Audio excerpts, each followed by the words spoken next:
we're going to go ahead and get started. Welcome. Thank you for coming to Assumptions Need Validation, Making User Testing Work for You. So today we are going to talk about validation, which we think is one of the most important parts of web builds and web projects, and oftentimes one of the most forgotten. If you're here, you might be a developer, designer, project manager. This session is open for everybody at all levels, so you guys are all welcome. We have a ton to go over, so we're going to get started. But before we do, we're going to quickly introduce ourselves. Also, hi. So my name is Carlisle Sargent. I am a UX designer at Forum One. For some context, Forum One is a full-service digital agency headquartered in Alexandria, Virginia. We work mainly with government and nonprofit clients. I've been really lucky in that I've gotten to work with awesome clients such as Smithsonian, USAID, the Elizabeth Glaser Foundation for Pediatric AIDS, Save the Children, the list goes on and on. We do a lot of really, really amazing, special, and meaningful work, and it's really easy to go to work every day and really love it. I also get to work a lot with Matt. Hey everyone, my name's Matt. I'm a solutions architect and a project director at Forum One. Work with agencies such as the National Endowment of Humanities, USAID, USDA. If you're curious what a solutions architect is, you can ask me later. I change my answer every single time, so it's a work in progress. I also work a lot with Carly. You may know of the Global Innovation Exchange. Carly and I worked on that project with USAID.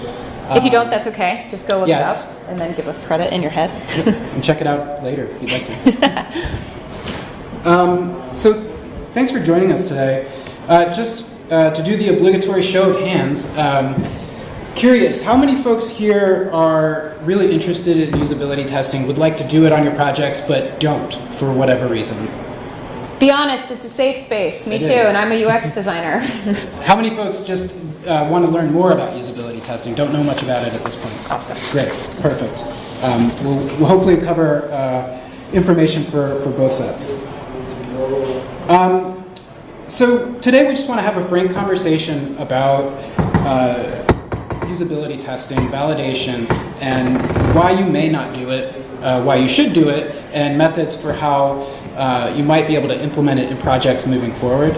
And don't feel like you have to capture all the notes. We're going to put the deck on. Come on. I guess we can put it on the Drupal GovCon website. Yes, Drupal GovCon website, so you can get that. We'll upload. Yeah, we're going to move really fast through the slides, so don't feel like if there's anything that you missed, you're going to actually miss it.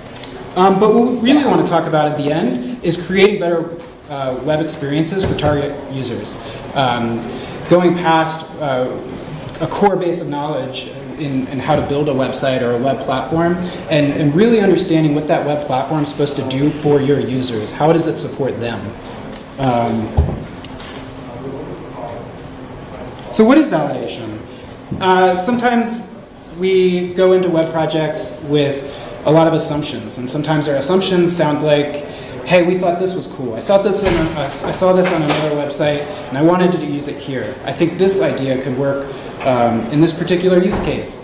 And my favorite assumption is when we say, oh, we're going to use an industry best practice in this particular part of the website or whatever you're building. What I think we want to start to do, so I mean, I can jump in. I think one of the most important things to talk about... Oh, I'm sorry, Matt. Sorry, do you want to go ahead? Are you back? Okay, just making sure. Well, what I think we need to start to do is think deliberately about what are our goals, what are our objectives, what does success look like for our website, and how does that transpose to our audiences? What do we need to build in order to support them? And that's taking these assumptions and validating it with them, and not just us saying this is an industry best practice and this is what we're going to go with. So we think that the best way to start illustrating what to do with validation is to illustrate what not to do. So enter the Kendall Jenner Pepsi commercial fiasco. I don't know if you guys remember or are familiar with, this past spring, Kendall Jenner starred in a commercial. And in the commercial, she hands a police officer a Coke, or a Pepsi, in the midst of a protest. And when she hands the police officer a Pepsi, the protest ends. And everyone's happy, and everyone's singing Kumbaya, and they're really stoked. For obvious reasons, such as the blatant connection to the Black Lives Movement, the Civil Rights Movement, and general tensions with police officers and civilians at the time, this commercial was met with a lot of hate. The internet responded valiantly and quickly and angrily.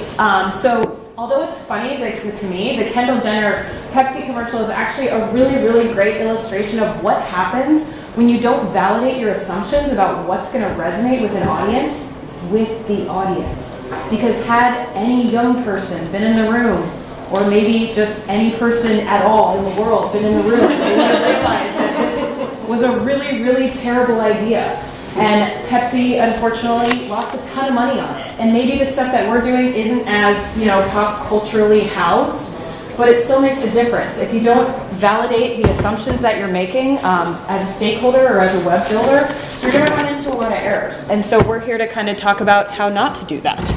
And here's another oldie but goodie. I'm sure you all remember the initial release of healthcare.gov. As you might remember, it was plagued with technical issues, connectivity issues. The next screen has the kind of infamous, just wait here, and wait your turn in line, and then we'll take you to where you need to be. But it also did a poor job of explaining very, very complex issues in healthcare. For some folks who don't have the benefit of having an insurance representative come to your work and explain these things in really layman's terms and provide you options and what that means for your family. This website didn't do them well. There was no plain speak, there was no feedback loops associated with it in its initial release, and a lot of folks had a really tough time getting to where they needed to be through this website. It's since been iterated upon with user testing, I'm sure, but it probably could have been better in its initial release had they spent some more time in that area. So these sites have problems. These ideas have complex problems, and it's not rocket science to figure out that one way that we can do that is through feedback loops with the users who will be using or being presented with whatever it is that we're building. So why don't we validate? At this point, we get that it's important. You guys all seem to be in agreement with that, or else maybe you wouldn't be here. We get that it's super necessary for the success of a web build, and in fact, maybe the entire thing hinges on validation. And yet, it's the first thing to get cut so often. Have you guys ever experienced that on a project or a web build? Because I have constantly. It's the budget somehow just disappears and goes somewhere else. I don't know where it goes. But there's some reasons why. First of all, kind of like I've hinted at, it can be really expensive. User testing is kind of intimidating to a lot of people because they see it as this mountain of a lot of effort and time, and it can be. You have to find participants, you have to schedule them, you have to write scripts, you have to call them on the phone, you have to buy snacks for a focus group. It sucks, it can be expensive. So a lot of times that significant time and effort is put elsewhere.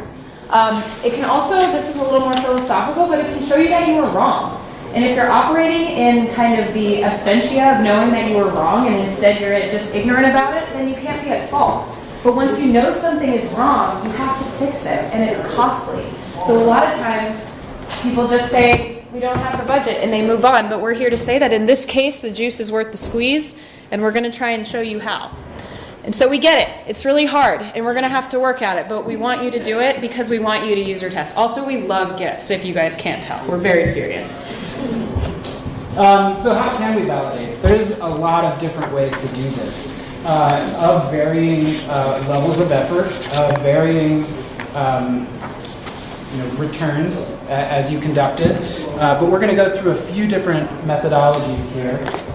And the first one being watch and learn. So everybody has opinions. And today we have hundreds of ways to deliver that opinion to whoever you need to. So anywhere from online discussion boards. So in local communities, there's bulletin boards, there's things like that where folks are interacting on about websites that deliver them services. A big one of these being schools, so school systems and changes in their websites and looking for information about how their kids need to attend the schools or whatever.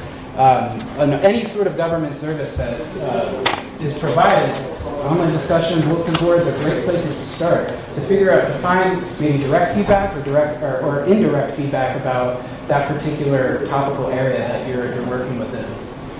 Social media is obviously a big one here. It's an immediate way for users to get a hold of you or your friends or their friends about something and provide very on-demand, direct, sometimes unedited feedback, which you can use in turn to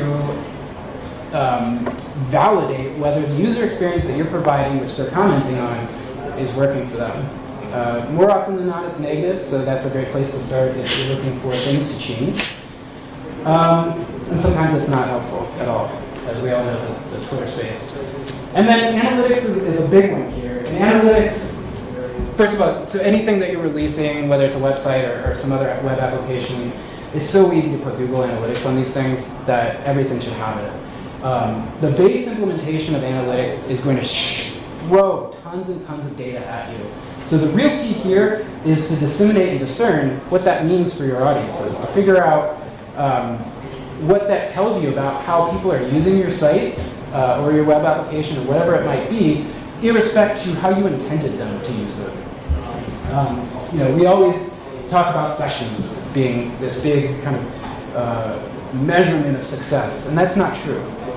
Sessions in correspondence to other metrics maybe that will tell you a little bit about how people are using your website. But if you get 1 million sessions in a single day, that's probably an indicator of something gone bad. So it's really important to understand what that means for your site and dig into how that can affect what you do next.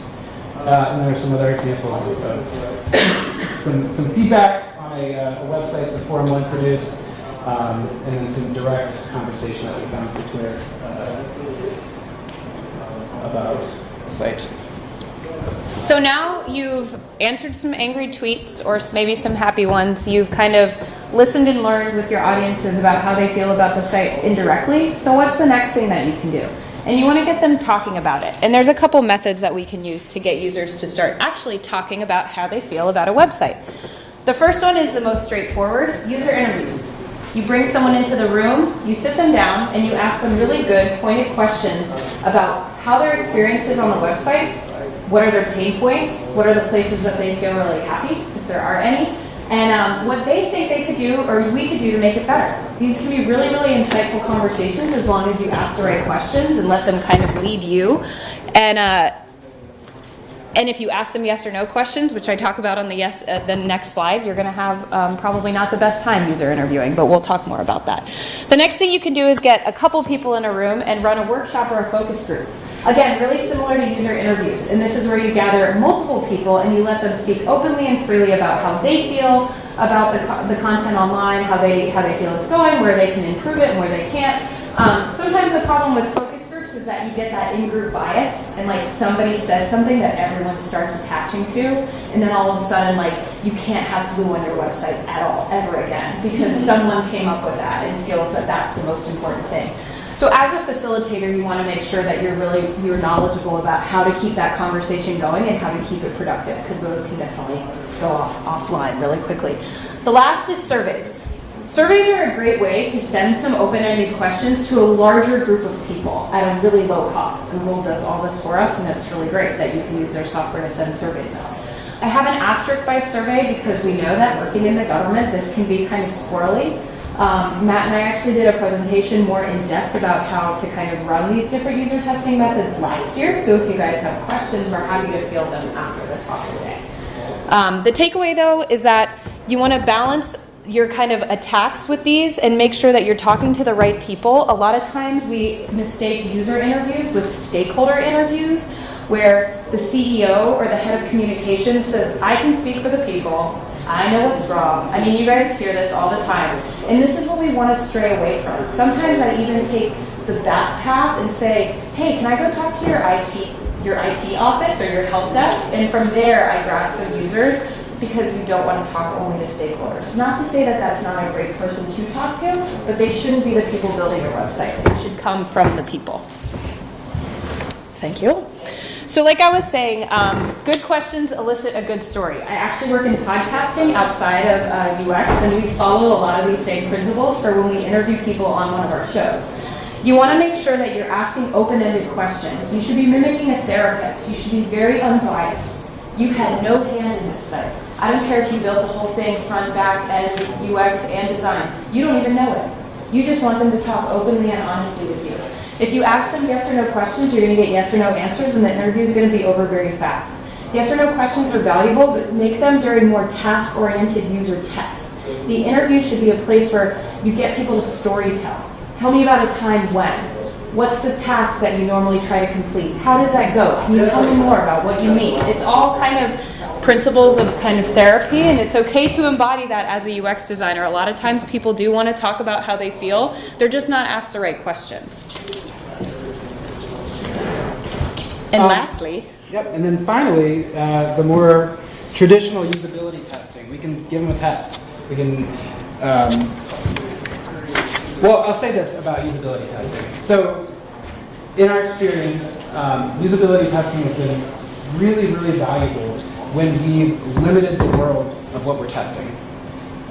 If we go into one of these tests with a very global or unfocused goal, we generally go on tangents, and we generally elicit feedback that we might not be looking for in that potential part of that project.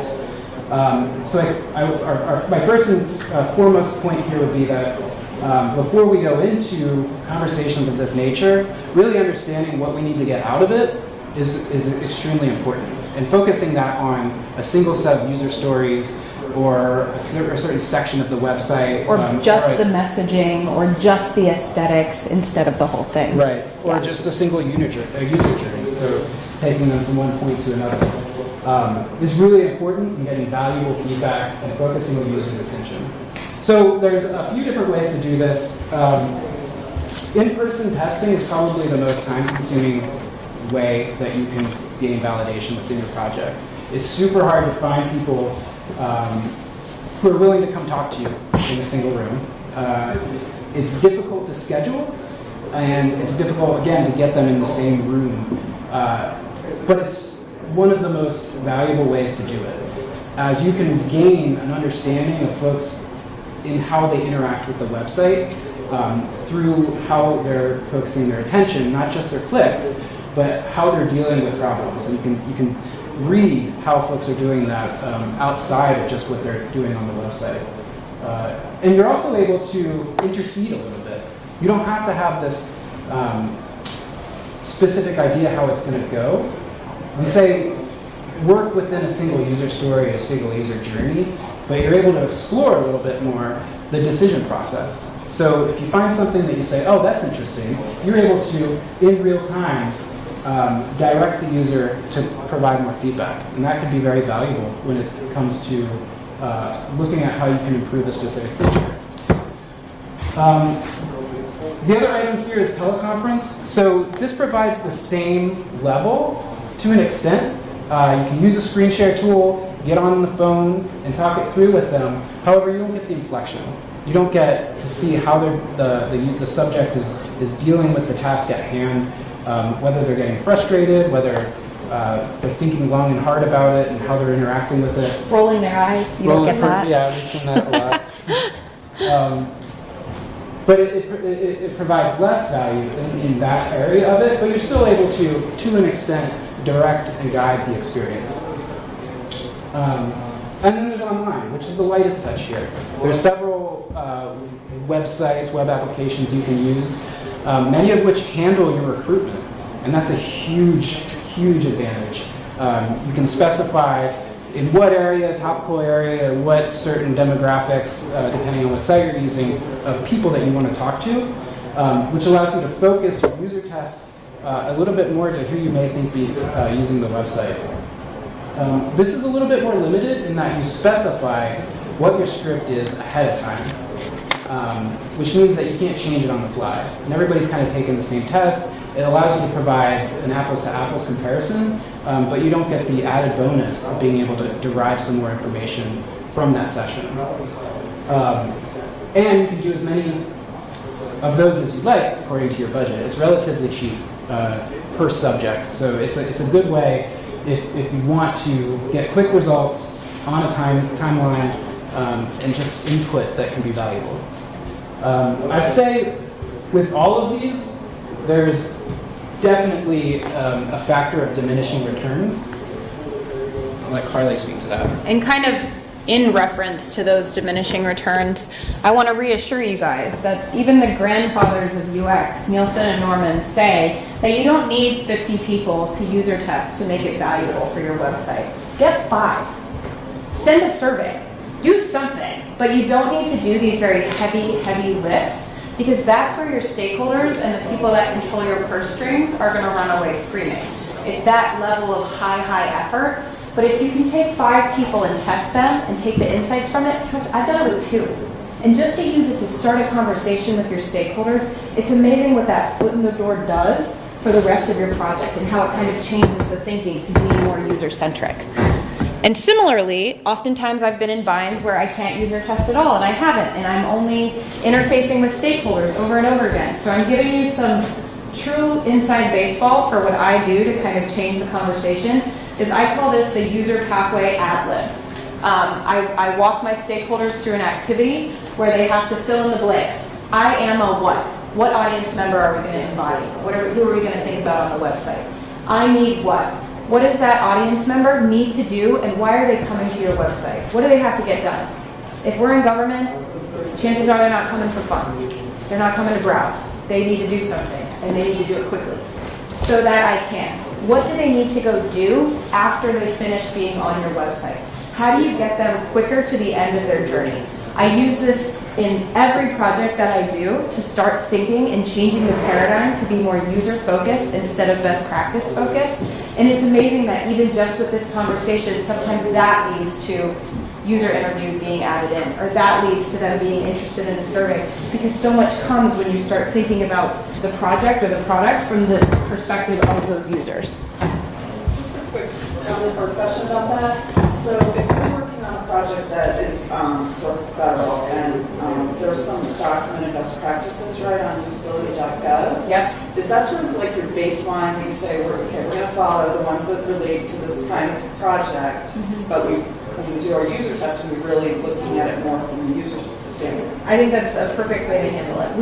Usability.gov has so many resources, and it's really great to start with, but it's still too broad when you boil down to specific user groups and pathways, and that's where we use validation and these kind of shape-shifting ad libs to kind of tailor the conversation to be more specific. Okay. Yeah. And then a related question, I guess, with this is, what if you have a site that's so broad that you've got multiple personas and they're all different? Yeah. You might have more than 5 unique audiences, so you would broaden your pool of them and test with maybe 10. Sure. I think you did like a millennial, and you need a healthy elderly person and a healthy young person. Yeah, and that comes, I think, a lot with experience as well. Like where I know that a Hill staffer is similar to XYZ, and maybe I can group them together when running this type of thing or a user test, and I can try and broaden the demographics a bit. But yes, on giant projects and web builds, you want to expand that, and maybe you need a baseline of 10 instead of 5, instead of 2. But you adjust accordingly with the projects. Yeah, great question. Yeah, and I'd say, whoa. Whoa, hey, Matt. First time I use that. I'd say that's a really good point. And in broadening the personas or the type of user that you're looking at, you always have to prioritize. And that should always be kind of on the focus of mind. So you have to think about how the user experience can support those different personas. But there's always a prioritization exercise that has to happen to whittle down, like where is this going to focus? Because it can't, we have this slide here. It's the Department of Labor's mega menu. And you can see there's so many focal point here that it results in this very interesting and very, what I found to be creative way to solve the tertiary or quadrutiary flyout menu. But sometimes we're so preoccupied with trying to serve everyone and trying to do something really interesting that we forget to think about whether we should and what our goals as an agency or an organization are in providing services for these users. Yeah, this is a lot. We actually skipped the slide. We changed Oh, the did we? order. Where did we put it? Yeah, so Okay. right there. So this is just, and Matt can talk more about these. He's a little bit more familiar, but these are just some of the programs that we use for online user testing. I'm most familiar with usertesting.com, but and they're not like paying us to say any of this. I like it and think that it's a great way to gather large and specific demographics of people and use them in big amounts of user tests, as far as if you're okay with it being completely untouched by you while the tests run. Basically, you get the results and that's it, but you don't watch them while they do it. You're not kind of plugged into any screen. You're sent a recording and kind of sent their answers on stuff, if that makes sense. Yep. Yeah. Yeah, so we're not in any way, They can pay us, but they don't have to. but yeah, we've got the most experience with user testing. A lot of times broadening your range of sites that you're looking at is mainly going to be around demographics and the type of people that they have access to. So if you're not finding what you need with one, I suggest looking at another to see if they can provide you more subjects. Yeah. So, last but not least, how do you sell this? It's hard. We're talking about a lot of different methods that you might be able to use, but how do you talk to your stakeholders and your boss and the head of communications with your client and sell these and sell validation and talk about why it's important? Our first piece of advice is just to make it less scary. Start really small. Start with a survey, talk to stakeholders. Stakeholders love being asked their opinions so much. They get so hyped on it that oftentimes if you talk to them and they have a good experience, they'll open the doors for you to talk to some of your users. So don't make us think, we don't want to make you think that we're saying forget about stakeholders. They're a hugely important asset to what you're doing in your build, but we want to make sure that they're not the only people that you talk to. And focus on the results, especially when it comes to things like analytics. Start setting some goals and coming back, especially if you're in-house and in a year, and measuring, did we meet those goals? How can we prove that the user testing and the validation that we did was worth it? And it was worth the time and energy. People respond to tangible results, so give them that in any way, whether it's qualitative or quantitative. Oftentimes analytics are the easiest way, but if you're creative and can think of a way to meet a qualitative goal, do that as well. And maybe that just means interviewing, at the beginning and the end, seeing where the improvements are. Yeah, and just to go back to the stakeholder point, I think we're in no way saying just throw the stakeholder input out. They're going to give us the business case of what we're trying to do with this website. The users are going to give us how they approach the user journey. How are they going to take care of what they need to on the site? And stakeholders often have a third-party perspective on how that happens, and it's not always the way it should. So another way is just do it. Ask for forgiveness later and get the information that you need to as you're going through the project. Some of these methods are so easy that you can just do it within a couple days or less. Any input that you can get, especially if you're in the process of putting something together, I would take that opportunity. We mentioned this before, but yeah, we need to be mindful of some of the restrictions that are out there. And there's a number of different ways to do that. Usability.gov is great at outlining some of those restrictions and what you can do about it. But I think, to the extent that you can, pull in your friend, pull in your mom. The mom test is great. And get that input that you need to in order to understand whether your great idea, the thing you saw on that website that you thought was really cool, works for your target user. And then use real examples. When you're talking to stakeholders or decision makers, try and be as specific as you can in terms of, okay, how is this going to improve the website? It's going to improve this conversion rate. It's going to improve how many people sign up for our newsletter. Whatever conversion analytic you have, talk about how you believe that the usability testing that you'll do will inform that process and how it will make it better. Or the negative side of that, how it's not working right now and we need to fix it. So this has been a toe dip into this conversation. We've covered a lot of ground, but we've covered it, of course, kind of in shallow water. But what we want to do is leave you guys feeling a little bit more empowered to start having these conversations with the powers that be, to be those user advocates. Because no matter who we are on a project, if we're the developer, if we're the project manager, if we're the account director, if we're the head of communications, we should be advocating for the people that have to live with the stuff that we make. And I could evangelize about it all day, but it's also up to all of us, no matter what our role is, to continue that conversation and to make sure that we are informing the build of the site according to the right specifications and not just according to how we feel like it today. With that, we are all finished. So thank you guys for your attention, and if you have any questions, we'll be here for a couple minutes.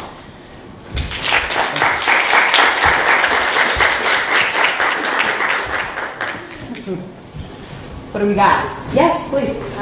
So I know you guys work with these days and and a lot of the times the end user that you may be trying to reach is either hard to reach or is maybe protected in some way. Yeah. So how do you guys get representative users to do your user testing? And as I sort of second tack on to that question, what is the case that you're making to the communications director or to your client in the case where they say, oh, we know what the healthcare workers want. Like, I know them, I work with them all the time, so I know I can do this. Mm-hmm. Yeah, I mean, you want me to go?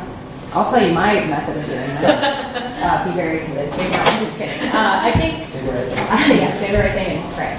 I think that when we asked the question before about having to kind of broaden audiences at some point because sometimes it's too specific. I mean, we work with delicate clients. Their audiences can be someone who's, suffering from an illness or someone who's across the world, and we're not probably going to get that represented well. Sometimes you have really great people that you work with who have people on the ground who can facilitate it for you. And sometimes we run workshops on how to inform our actual clients on how they can run user tests. Because maybe they feel safer having people in-house do it themselves versus us doing it for you. This is probably not something, I don't know, I should be only our agency can do it and book us to do it. But we also want to make sure that people are informed correctly. And if we can train them on how to run some of that internally, I think that's one way you can get access to the more delicate audience. You can also broaden them and say, okay, this group of people we're not going to get access to, who are they most like according to our stakeholder interviews or maybe according to some of the people on the project? Can we broaden it out and try and talk to people represented that bigger group? It's a great question though, and one that I think we deal with all the time. Yeah, and I think if we encounter, and we encounter folks like that all the time, we're like, I know this user, I know what they're going to say. I am them. It's like, well, okay, let's go talk to him, and we only have to talk to a couple people. We'll just confirm it. It'll be an easy conversation. That in a way allows you to present this as a low level of effort. To say, okay, great, we're just getting in and out that way. Yeah, bringing the stakeholder into the interview or into the conversation to make more of a kind of a group effort. Sometimes also stakeholders are great and they say, we'll bring a couple people into the kickoff. And then at that point I'm just only talking to these 3 people because I know I'm only going to get them for the kickoff, but maybe trying to bring them in more of a low-level situation than saying, we want 2 hours for a user test. But it's a great question and it's difficult. It changes, I think, depending on who you're working with. And for folks, and I don't know the context of the question as far as not having access to them, if it's like a connectivity issue or it's a technology issue, just offering as many options as possible.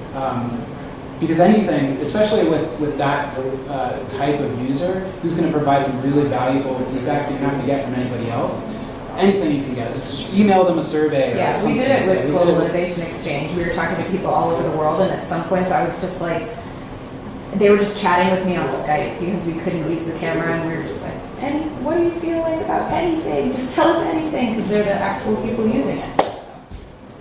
And bandwidth was a problem. Yeah.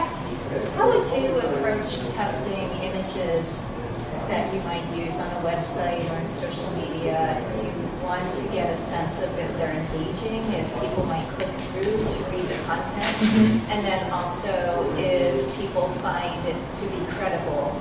Maybe the images are a little shocking. Yeah. You see the images and they might not think the content is credible.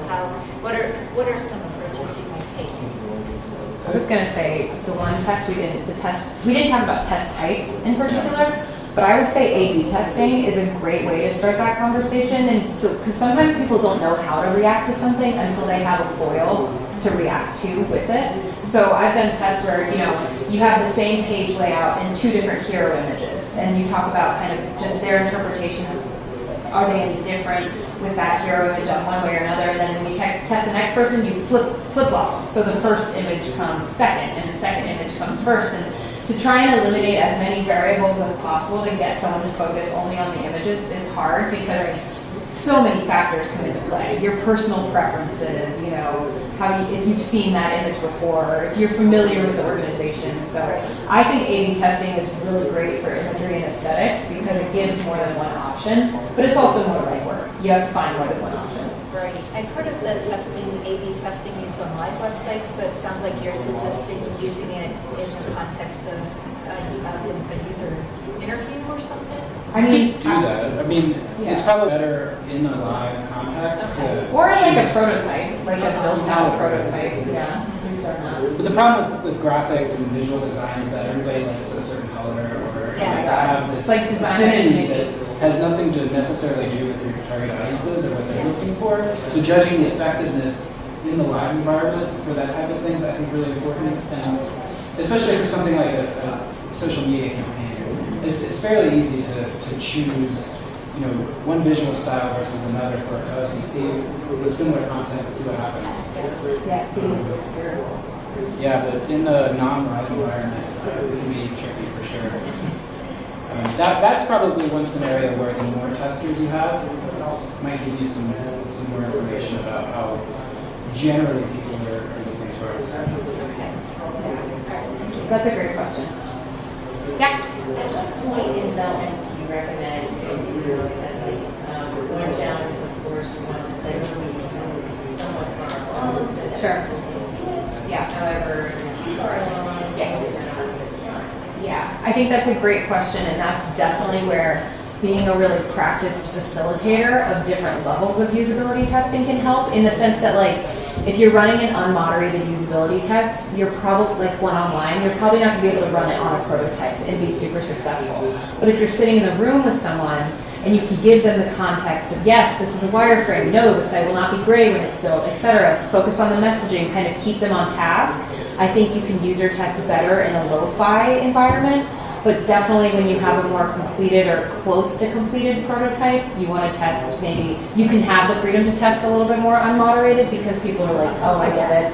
It's a website, I can use this. But I think it's a great question. The answer is you want to test all the time, and you want to test at the beginning and the end. Is that a reality? No. I think that we choose different times to test all over our projects based on kind of the dev lift, like how technologically intense is this build? Because if it is, then we want to make sure that the pathway is correct for them to get to that information. Or it's a data visualization index, and you want to make sure that it's not confusing. So maybe you have to test the wireframes. But if it's a brochure site and it's just a lot of text and images, maybe you can push it a little bit further along and then test and get some testing done. Yeah, and I think we've talked a lot today about this in the context of websites. You can test anything. The previous question was in response to images or graphics. Messaging you can test. Just a vision statement you can test with maybe it's a redesign of something, or you can identify the audience for a new concept. Just testing that vision statement for what's going to be guiding the project. It's not the answer that we probably want, but yeah, we want to test all the time.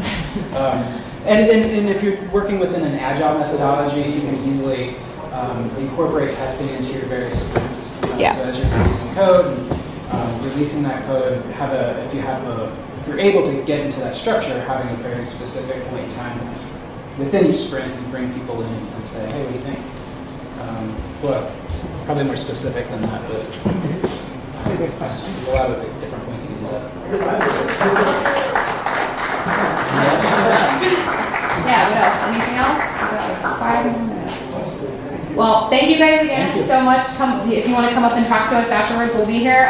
Carlisle and Matt from Forum 1. Thanks for coming. Stop, you're embarrassing me.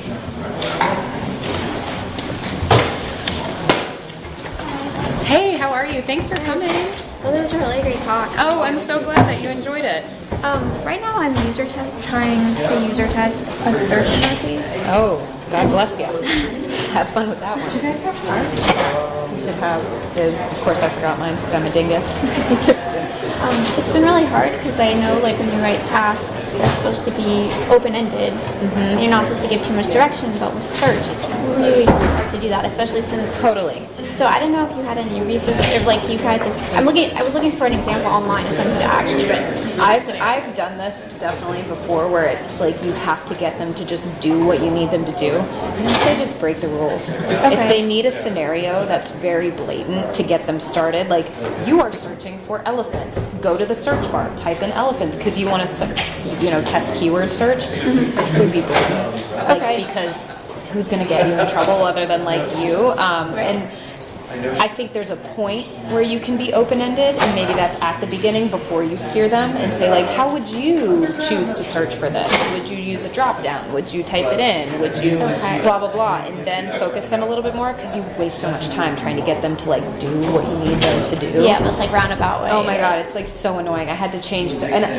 another thing is like when you run one user test, like you might realize where you've messed up as the script writer. Yeah. And then you fix it in the next one. You try and keep it the same more or less, but like you can always go back and edit and say, oh, they really got lost there. Let me like rephrase this to be a little bit more clear. I do that all the time. And it's like nobody knows except you. So yeah.